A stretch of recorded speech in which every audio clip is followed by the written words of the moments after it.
Good evening, and welcome to a brand new episode of All Red View. Picture the scene.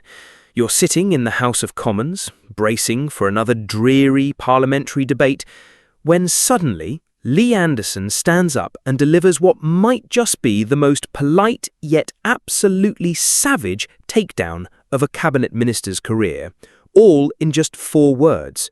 Welcome, Oliver, and hello to our viewers. It certainly was a remarkable moment. But let's be clear, was this a moment of genuine political candour?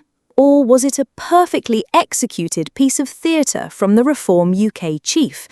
Mr. Anderson is a master of grabbing headlines, and this move fits his strategy perfectly. Theatre or not, it was a knockout blow. He didn't shout, he didn't swear, he didn't even raise his voice.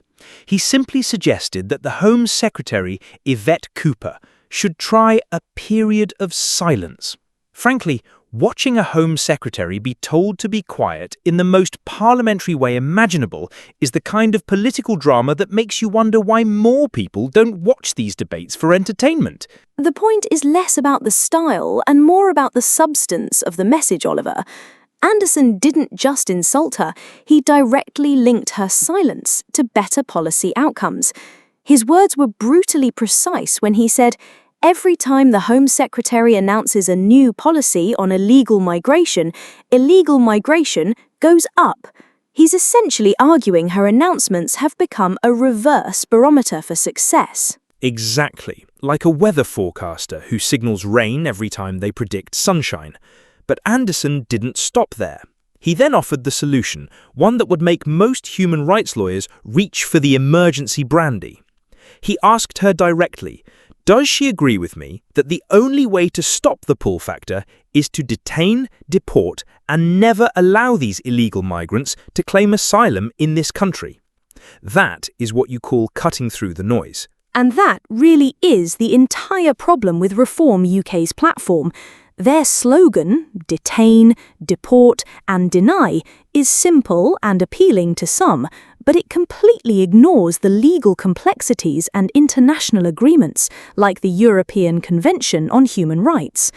Cooper immediately fired back, accusing him of rehashing the same chaotic promises as the previous Conservative government, which failed spectacularly. And what a weak response that was.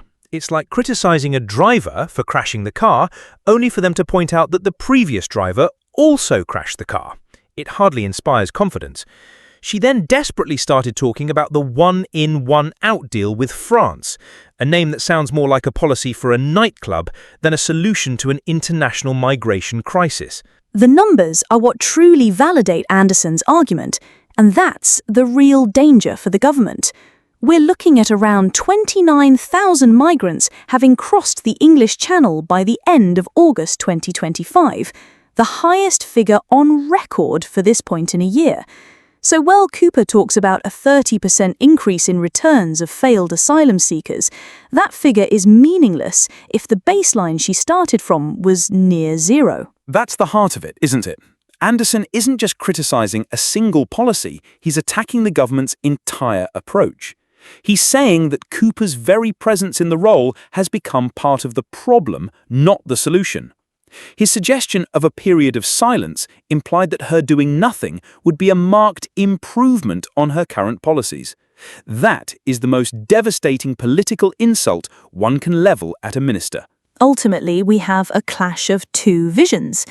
Cooper's vision, which attempts to manage the crisis through bilateral agreements and bureaucratic processes, and Anderson's vision, which demands a radical, simple solution.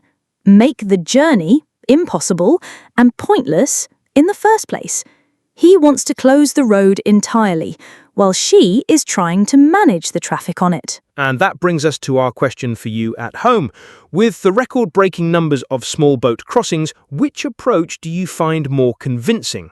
Is the solution to manage the crisis, as the current government is attempting, or is it the radical, hard-line solutions proposed by Reform UK?